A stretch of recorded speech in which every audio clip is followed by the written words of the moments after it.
Նախագահի թեկնածուների ծրագրերը սովորաբար անիրագործելի են մնում 5-ամյա ժամկետում, բնականաբար անդրադարձ է լինում ներքաղաքական, արտաքին քաղաքական, տնտեսական, սոցիալական եւ այլ հիմնախնդիրների, որոնք այդպես էլ կյանքի չեն կոչվում։ Այս կարծիքին է Հրանտ Բակրատյանի ներկայացուցիչ Սոս Գիմիշյանը։ Մինչդեռ Հայաստանի Հանրապետության գործող նախագահ Սերժ Սարգսյանի ներկայացուցիչ ՀՀԿ խմբակցության քարտուղար Հովհաննես Սահակյանը պնդում է, որ իշխանություններն իրենց 5-ամյա գործունեության ընթացքում իրականացրել են բազմաթիվ բարեփոխումներ եւ որ այս անգամ եւս իրենց նախընտրական ծրագիրը բավական տեսական է։ Իր մեջ որպես այդպիսին որևէ բացասական, որևէ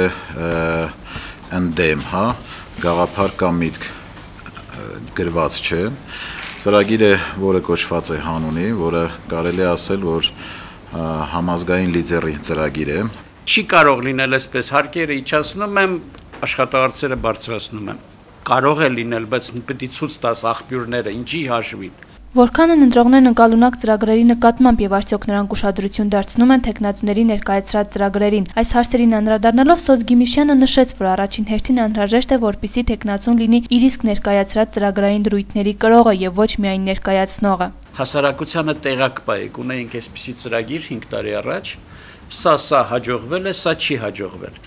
Ելնելով դրանից նաև այսօր ենք ներկայացնում նոր ծրագիր։ Այստեղից կառաջանա իմ վստահությունը կամ անվստահությունը։ Կարծում եմ հասարակության մեծ մասը եւ մասնագետների մեծ մասը հստակ համոզված է, որ Հրանտ Բակրատյանը իր ծրագրի կրողն է։ Հայաստանի Հանրապետության նախագահի թեկնածու Ռաֆի Հովհաննիսյանի ներկայացուցիչ Ժառանգություն կուսակցության վարչության փոխնախագահ Արմեն Մարտիրոսյանն անդրադառնալով իրենց թեկնածուի նախընտրական ծրագրին նշեց, որ նա ընտրություններին մասնակցում է այլընտրանքային ծրագրով, ավելացնելով ծրագրում հատկապես մեծ ուշադրություն դարձված տնտեսական համակարգին, մարդու իրավունքների պաշտպանության ու արդարադատության բնագավառին։ Բանախոսն անդրադառնալով իշխանությունների վարած քաղաքականությանն ու ներկայացրած ծրագրին նշեց. Ցավոք սրտի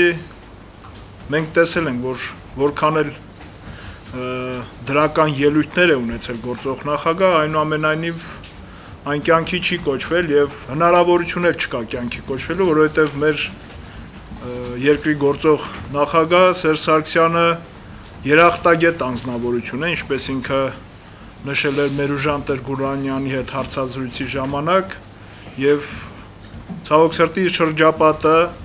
ու միջոցով ինքը նաեւ նախագահ է ընտրվել, այնպիսի անձինք են, որոնց